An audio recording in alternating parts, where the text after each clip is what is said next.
සුබ දවසක්. ඇමරිකානු ඉතිහාසයේ තිබුණු අඳුරුතම කාර පරිච්ඡේදයක් තමයි මහා ආර්ථික අවපාතය, The Great Depression. මිලියන ගණනක් මිනිස්සුන්ට රැකියා, ගෙවල් දොරවල් ඉතුරුම් නැති වුණා. කර්මාන්තශාලා වැහිලා ගියා. කන්න නැති මිනිස්සු පෝලිම්වල හිටියා. හැබැයි ඒ අඳුරු කාලේදිත් මිනිස්සුන්ගේ හිත නොබිඳී තියාගන්න සතුඩු වෙන්න සම්බන්ධ වෙන්න එයාලා පුදුම විදිහේ ලාභදායී විධි සොයාගත්තා. ගිදර හැදූ අවතාර ගෙවල්වල ඉදන් රන් මාළුන් ජීවග්‍රහණයෙන් ගිලින තරඟ වගේ අමුතු දේවල් දක්වා මේ මිනිස්සු අමාරුකම් මැද සතුටක් හොයාගත්තා. මේ පොඩි සතුටු මොහොතවල් නිසා ඒ අමාරු 1930 ගණන්වල ජීවිතේ ටිකක් හරි සාමාන්‍යයි කියලා ඒ අයට දැනෙන්න ඇති. එහෙනම් අපි බලමු මහා ආර්ථික අවපාතේ අමාරුම කාලේ මිනිස්සුන්ගේ අවධානය වෙනස් කරපු පුදුම විදිහේ විනෝදාංශ 10 මොනවද කියලා. 10. ගෙදර හැදූ අවතාර ගෙවල්. Hallowed Haunted Haunts. ළමයින්ට කරන්න පුරුවන් ලාභම දේ මොකක්ද? අවතාර ගයක් හදන එක. ඉස්සර නම් හැලොවින් කියන්නේ ළමයි ගිහින් අහිංසක විහිළු කරලා එන දවසක්. හැබැයි 1933 අවපාතය දරුණුම වෙලාවේදී රට පුරා හිටපු තරුණ කොල්ලෝ සෙල්ලම ටිකක් වැඩි කළා. කාර් පෙරලලා, විදුලි කණු කඩලා, නියම අවුල් ඇති කළා. අමාරුවෙන් ජීවත් වෙන මිනිස්සුන්ට මේක දරා ගන්න බැරි වුණා. ඒ නිසා ප්‍රජානායකයෝ එකතු වෙලා ළමයින්ට විශේෂ හැලොවින් වැඩසටහන් පවත්වන්න පටන් ගත්තා. ඒ අතරින් ප්‍රධානම දේ තමයි මේ ගෙදර හැදූ අවතාර ගෙවල්. ඒක එදා ඉඳන් අද වෙනකම්ම හැලොවින් උත්සවයේ ප්‍රධාන අංගයක් බවට පත් වුණා. 9. චිත්‍රපට පිස්සුව. මහා ආර්ථික අවපාතය ඇමරිකාවේ හැම ව්‍යාපාරයකටම වගේ දරුණු විදිහට බලපෑවත් හොලිවුඩ් එකට එහෙම වෙන්නේ නැහැ. 1930 ගණන්වල චිත්‍රපට ටිකට් එකක මිල 25%කටත් වඩා අඩුයි. ඒක ලාභදායී පහසු විනෝදයක් වුණා. නිහඬ චිත්‍රපටවලින් ටෝකීස් එහෙමත් නැත්නම් කතා කරන චිත්‍රපටවලට මාරු වුණු යුගය ඒක. Snow White and the Seven Dwarfs 1937 සහ The Wizard of Oz වගේ විශාල චිත්‍රපට තිරගත වුණා. මිනිස්සුන්ට මේවා හරිම ආකර්ෂණීය වුණා. අඩු මිල නිසා මිනිසුන් නැවත නැවතත් චිත්‍රපට බලන්න ගියා. ඒ අමාරු ජීවිතයෙන් ටික වෙලාවකට ගැලවෙන්න මේවා උදව් වුණා. අනිත් කර්මාන්ත කඩා වැටෙද්දී හොලිවුඩ්ය දියුණු වුණේ මේක නිසයි. 8. සල්ලිකාරයන්ගේ කතා. Reading about the rich. ඇමරිකාවේ පොප් සංස්කෘතිය පටන් ගත්ත දවසේ ඉඳන්ම මිනිස්සු සල්ලිකාරයන්ගේ ජීවිත ගැන කියවන්න ආස කළා. ආර්ථික අවපාතය වෙලාවේ ඒක තවත් වැඩි වුණා.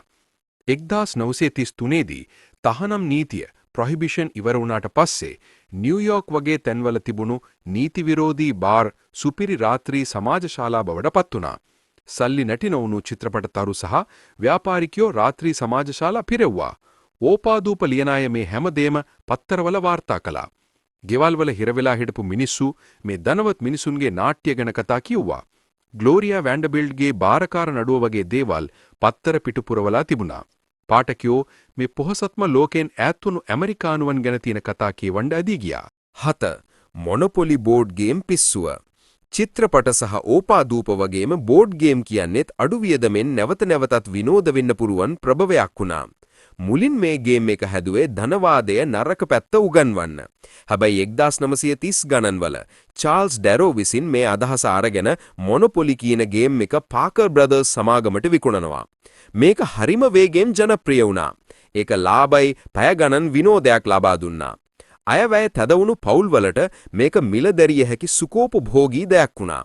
මේ ගේම් එකේදී එයාලා හෝටල් මිලදී ගත්තා, කුලි එකතු කළා, පොහොසත් විදිහට ජීවත් වුණා. ඒක ඇත්තටම ඔවුන්ට කවදාවත් ළඟා වෙන්න බැරි සමෘද්ධියක් ගැන දැකපු හීනයක් වගේ වුණා. 6.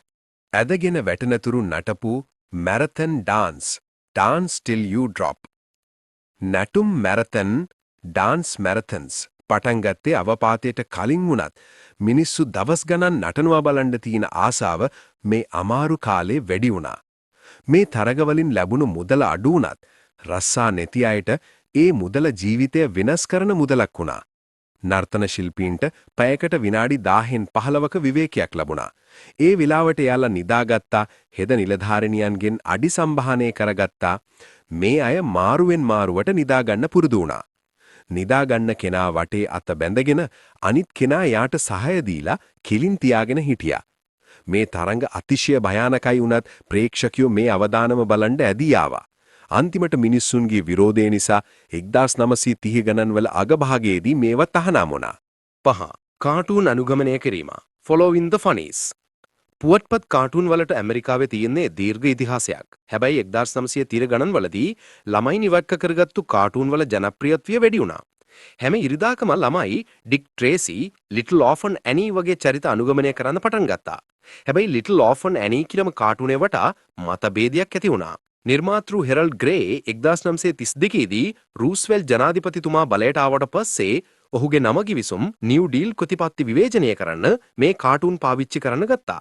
මේ නිසා වැඩිහිටි දේශපාලන ගැටුම් ළමා කොමික්ස් වලටත් ඇතුළු වුණා. 4. රන්මාලු ගිලීම. Gold fish swallowing. අවපාතයේ අවසානයේ වෙද්දී මිනිස්සු ටිකක් සාමාන්‍ය දෙයකට මාරු වෙයි කියලා හිතුවනම් ඔබ වැරදි. 1939 වසන්තයේදී හාවර්ඩ් විශ්වවිද්‍යාලයේ ශිෂ්‍යයන් ටිකක් අභියෝගයක් ගැන වාද කරමින් හිටියා. ජ්‍යෙෂ්ඨයෝ කීප දෙනෙක් නවක ශිෂ්‍යයෙකුට ඩොලර් 10ක් කොට්ටු තියනවා ජීවමාන රන් මාළුවෙක් ගිලින්න කියලා. මාර්තු 3 වෙනිදා ඔහු මේ මාළුව ගිලලා දාලා ඩොලර් 10 දිනා ගන්නවා. හැබැයි ඒක පුදුම පිස්සුවක් බවට පත් වුණා. සති කීපයක් ඇතුළත රන් මාළුව 42ක් ගිලින වාර්තා පවා තියන්න පටන් ගත්තා. මේක පාලනයෙන් තොර වුණා. සමහරු අලුතෙන් උපන් සුදු මියන් පවා ගිලින්න උත්සාහ කළා. වාසනාවකට මේ පිස්සුව 1940 වෙනකොට නැති වෙලා ගියා. ඊට පස්සේ දෙවන ලෝක යුද්ධ පටන් ගත්තම ශිෂ්‍යයන්ට ඊට වඩා ලොකු ප්‍රශ්න ඇති වුණා. 3. රේඩියෝ රාජ්‍ය. රේඩියෝ රූල් ද රූස්ට්. මහා ආර්ථික අවපාතයේ වෙලාවේ රූපවාහිනිය තිබුණේ නැහැ. හැබැයි රේඩියෝවේ ජනප්‍රියත්වය අතිවිශාල ලෙස වැඩි වුණා. දශකයේ මුලදී ගෙවල් භාගයකටත් අඩු ගාණක රේඩියෝ තිබුණත් 1930 ගණන්වල අවසානයේ වන විට ඒක 90%ක් දක්වා ඉහළ ගියා. රේඩියෝ එක පවුල්වලට ප්‍රවෘත්තිවලට සහ විනෝදාස්වාදයට තියෙන ප්‍රධානම මූලාශ්‍රය වුණා. ළමයි ද ලෝන් රේන්ජර් වගේ වැඩසටහන් අහන්න රේඩියෝක වටේට එකතු වුණා. ෆ්‍රැන්ක්ලින් ඩී රූස්වෙල්ට් ජනාධිපතිතුමා මේ වේදිකාව දක්ෂ ලෙස පාවිච්චි කළා. ඔහුගේ ප්‍රසිද්ධ ගිනි නිවීමේ කතා ෆයර්සයිඩ් චැට්ස් පටන් ගත්තේ 1933 දී. ඔහුගේ සංසුම් කටහඬ මේ අවිනිශ්චිත කාලයේදී ඇමරිකානුවන්ට ලොකු සනසීමක් වුණා. 2. සෝප් පෙට්ටි රේසු. එහෙම නැත්නම් සෝප් බොක්ස් ඩර්බි ඩේස්. අද මේ සෝප් පෙට්ටි ඩර්බි කියලා කියන්නේ 1950 ගණන්වල සිදුවීම් වගේ දැනුණත් මේ ක්‍රීඩාව ඇත්තටම පටන් ගත්තේ මහා ආර්ථික අවපාතයේ වෙලාවේ.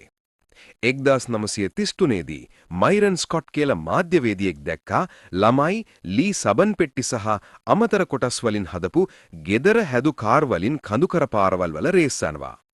ඔහු මේවා ඡායාරූප ගත්තා. මේක ඇමරිකානු සම්ප්‍රදායක් බවට පත් වුණා. මේ තරඟ බලන්න දහස් ගණන් ප්‍රේක්ෂකයෝ ආවා. 1934 දී මේ තරඟාවලියට ෂෙව්රෝලේ සමාගමේ අනුග්‍රහය ලැබුණා. අවපාත යුගයේදී ඇති වුණු මේ දක්ෂතාව සහ නිර්මාණශීලීත්වය රේස් දුවන ළමයින්ට සහ පවුල්වලට ලොකු සතුටක් ගෙනාවා. කොඩි කණුව මත හිඳීම ෆ්ලැග් පෝල් සිටිං. නැටුම් මැරතන් අමුතුයිල් කියලා හිතුණනම් මේක ඊටත් වඩා වැඩි.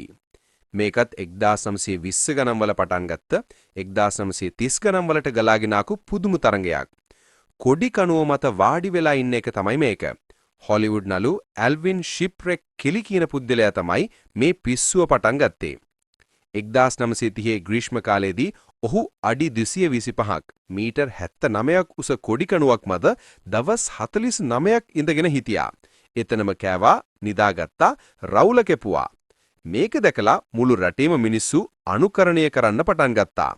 මේකෙන් පොඩි මුදලක් හෝ දිනා ගන්න පුරුවන් වුණා. මිනිස්සු පාරයින එකතු වෙලා මේ උඩ ඉන්න මිනිස්සු දිහා බලාගෙන හිටියා. මේක බලන්න එක සතයක්වත් වියදමුනේ නැහැ.